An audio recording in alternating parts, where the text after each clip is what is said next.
ઓમ શ્રી પરમાત્મને નમઃ. નિર્વાણ પ્રકરણ પૂર્વાત.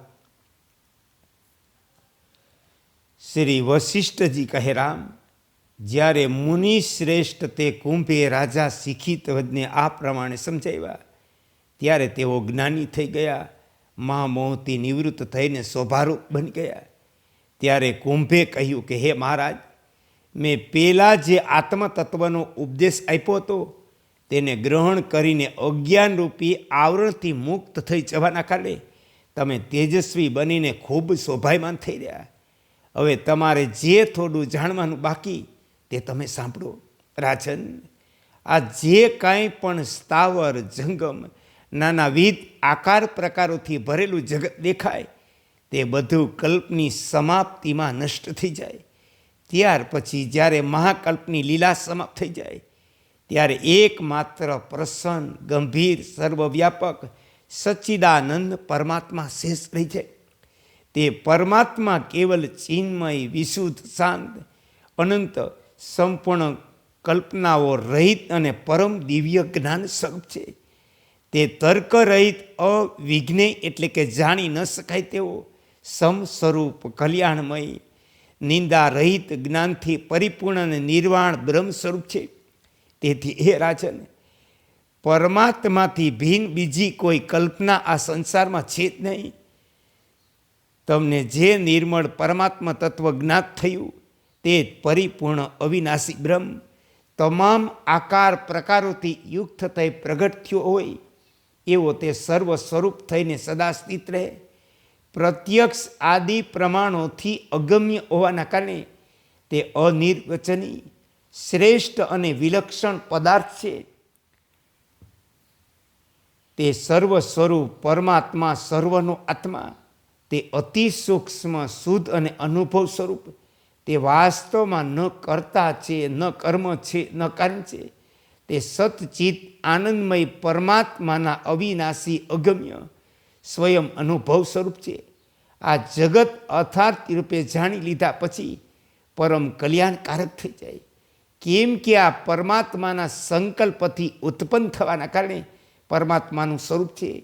પરંતુ જો જગતને યથાર્થ રૂપે જાણી ન શકાયું તો તે ભયંકર દુઃખ આપનાર, અકલ્યાણકારી બને.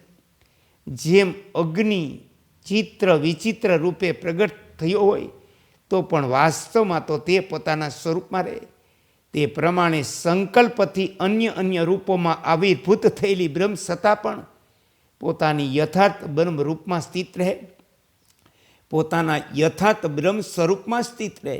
વાસ્તવમાં જગતનું કોઈ પણ કારણ નથી, તેથી તેનો ત્રણેય કાળમાં અત્યંત અભાવ છે.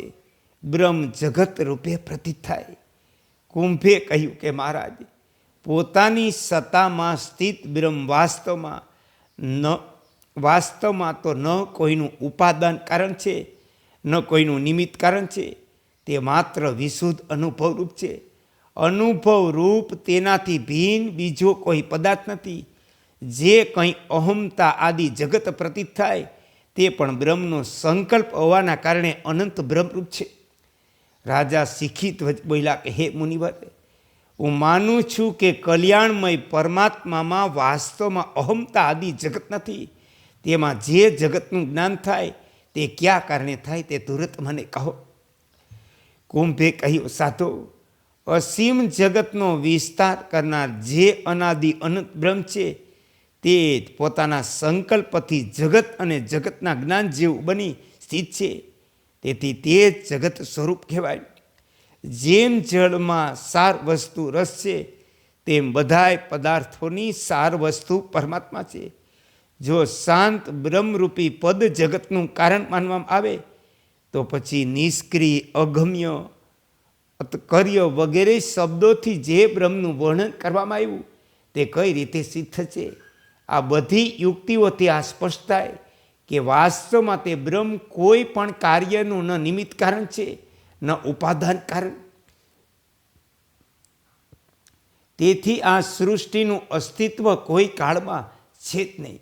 ચિન્મય પરમાત્મા સિવાય આ સૃષ્ટિની બીજી કોઈ સત્તા છે નહીં જેના દ્વારા તેનું વર્ણન કરી શકાય. તેથી એ સિદ્ધ થયું કે જડ દસ્ય જગતની સત્તા છે જ નહીં. જે કાંઈ પણ આ દેખાય તે એક રીતે ચૈતન્ય ધન પોતાના સંકલ્પ દ્વારા સ્ફુરિત થઈ રહ્યું.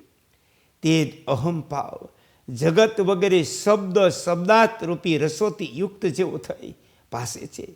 ઘટ પટ વગેરે જગતના પદાર્થો ચિન્મય હોઈ શકતા નથી. કેમ કે જગતના પદાર્થોનો નાશ અવશ્ય થઈ જાય. એ સાધુ આ ચેતન છે અને આ જડ છે. આ પ્રકારની જે કલ્પના થાય તે માત્ર ચિત્તની ચંચળતા છે, બીજું કાંઈ નહીં. સંસારમાં માત્ર ચેતન તત્વ બ્રહ્મની સત્તા છે. બે કે એક ભાવ કશું જ નથી, માત્ર કલ્પના. એ રાજન, તેથી જગતરૂપ પદાર્થની સત્તાનો અભાવ થતાં તેમની ભાવનાની અસત્તા આપોઆપ સિદ્ધ થઈ જાય. સંપૂર્ણ ભાવનાઓની અસત્તા થઈ જાય તો તમારી અહમ ભાવનાનું અસ્તિત્વ ક્યાંથી હોય? અહમ ભાવનો અભાવ થતાં પછી બીજું રહે છે જ કોણ? જેને ચિત્ત કહી શકાય. તેથી ચિત્ત જ અહમરૂપ છે. અહમથી ભિન્ન બીજો ચિત્ત નામનો પદાર્થ છે નહીં. જીવ બ્રહ્મ ભેદ, દ્રષ્ટા અને દસ્યનો ભેદ પણ નથી. તેથી વાસના રહિત શાંત મનથી યુક્ત મૌન થઈ જતા તમે અનંત સચ્ચિદાનંદમય થઈ જાઓ. શુદ્ધ ચૈતન્ય દ્રષ્ટિના સંબંધથી જડ પદાર્થોની કદી સિદ્ધિ ન થવાના કારણે જડ પદાર્થોની ભાવનાનો પણ અભાવ થઈ જતા ભાવના જનિત જીવરૂપ રહેતો નથી, માત્ર પરમાત્મા રહે. સર્વ બ્રહ્મ સ્વરૂપ છે વગેરે વેદ અર્થ ભાવના જનિત બ્રહ્મ સાક્ષાત્કાર દ્વારા માત્ર ચિન્મય બ્રહ્મના પ્રકાશિત થઈ ગયા પછી શોક ક્યાંય નહીં. પછી તો શોકનો અત્યંત અભાવ થઈ જાય. સમસ્ત દેશનો બાદ થઈ જતા એક બ્રહ્મ રહી જાય. તે બ્રહ્મ વિશુદ્ધ કારણ રહિત શાશ્વત આદિ મધ્ય રહિત છે. ઓમ શ્રી વશિષ્ઠાય નમઃ.